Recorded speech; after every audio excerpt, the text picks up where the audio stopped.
Hello mga kababayan! So, today is packing day na. Ngayon nga ay August 25 at kailangan ko nang i-pack lahat ng gamit ko na iuwi ko sa Pilipinas. So, ayun yung maleta ko at marami na akong nailagay dyan. Ito double check ko lang kung pwede ko pa bang ilagay yung iba kong mga gamit sa loob para hindi ganun kabigat yung ating hand carry. At dahil nga rest time na tayo na mga oras na ito, kailangan naman nating ayusin ulit ang ating bagahe. Kailangan ko nga i-maximize yung mga space dito sa luggage. At kailangan ko din ma-secure na to. Kailangan makilo ko na din kung sobra ba ang maleta. Para pagdating natin sa airport, wala na akong ibang aasikasuhin pa. Etong side na nga lang nito ng luggage ko, yung na ilalagay ko ang mga gamit ko kasi yung kabilang part ay siksik na. So, ang mga laman nga ng maleta ko ngayong uwi ko ay bumili ako ng isang lata ng malaking biskwit para to dun sa mga bata sa amin. Tapos, mga ilang peraso ng chocolate. Tapos, yung small size ng Toblerone. And then, meron din akong mga nilagay na cube size, ganon. Tapos, ilang peraso ng mga damit. Tapos, 2 box ng biscuit. Ayan yung hawak ko. And then, may nilagay din ako dyang babasagin na baunan. So, hindi nga ako magkaintindihan kung paano ko siya mapapak at mapagkakasya.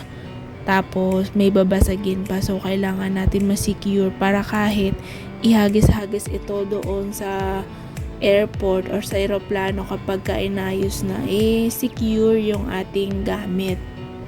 Wala naman akong ibang dala na mga liquid na magli-leak dito. So, napaka-safe lang din. So, eto lang talaga yung dadalhin ko, kaunting-kaunti lang. At eto nga ang uwi ko na tapos na ang aking kontrata. Bale, meron pa akong mga naunang uwi. Itong uwi kong ito ay patatlong beses na. Yung mga nauna ay hindi ko naman yon in-record pa at vlog. Ito lang yung maipapakita ko sa inyo. Since hindi rin naman kalakihan ng ating budget na mauuwi ngayon, kaya ito lang talaga yung ating bitbit. So, pagkasyahin lang natin yung pera, yung sahod ko ng buwan na ito, tapos balik na ulit para mag-ipon. Ganun lang.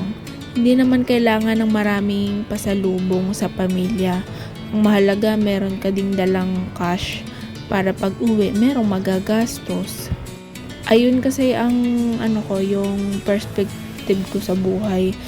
Kapag mga ganito, huwag kang magdala lagi ng maraming pasalubong lalo't hindi naman ganun kalaki yung pamilya mo. And last time nakapagpabox din naman kasi ako at mas marami akong mga naipadala na chocolate doon at saka ibang mga gamit pa. Kaya this time hindi na ako nagdala pa ng sobrang dami, yung mga sa tingin ko mahalaga lang at para ito doon sa mga bata. So kung kagaya ko kayo na umuuwi na hindi naman ganun kalaki yung budget, para sa akin okay na yung ganitong pasalubong sa mga bata. Ang mahalaga meron kang madadala para sa pamilya, and then cash, yun lang naman yung pinakamahalaga yung kailangan may cash ka para habang nagbabakasyon ka, syempre masulit mo yung mga araw na kasama mo sila at matreat mo sila.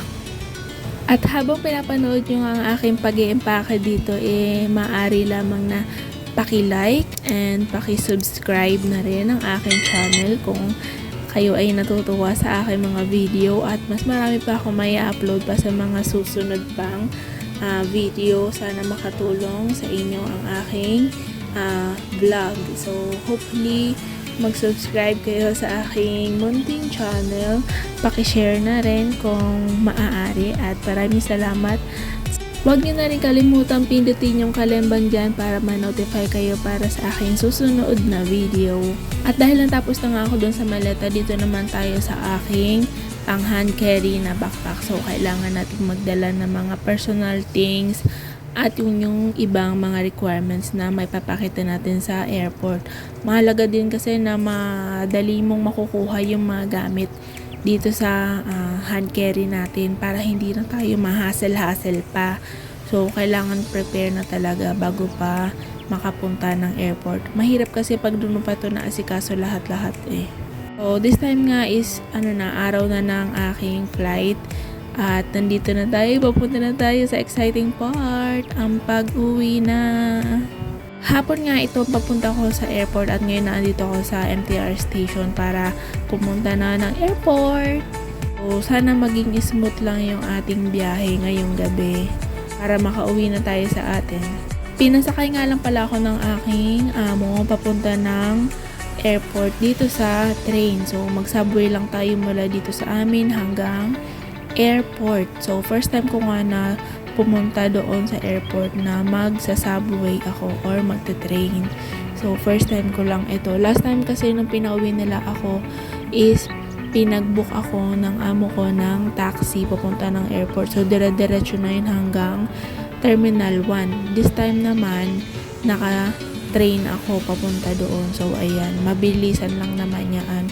And then, may nangyari pa bago ako makasakay dyan. Nakasakay ako ng taxi kasi yung isang security guard, lahat ng mga tao nakikita niya is tinatawag niya, tinuturo niya yung taxi.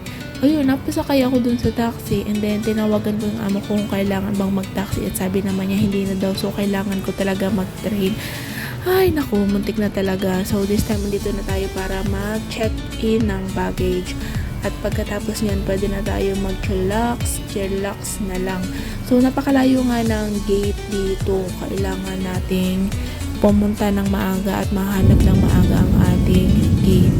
And then, ayun, uwi na. Gabi ang aking flight. Ito nga ay alas 8 at yun lang. Maraming salamat.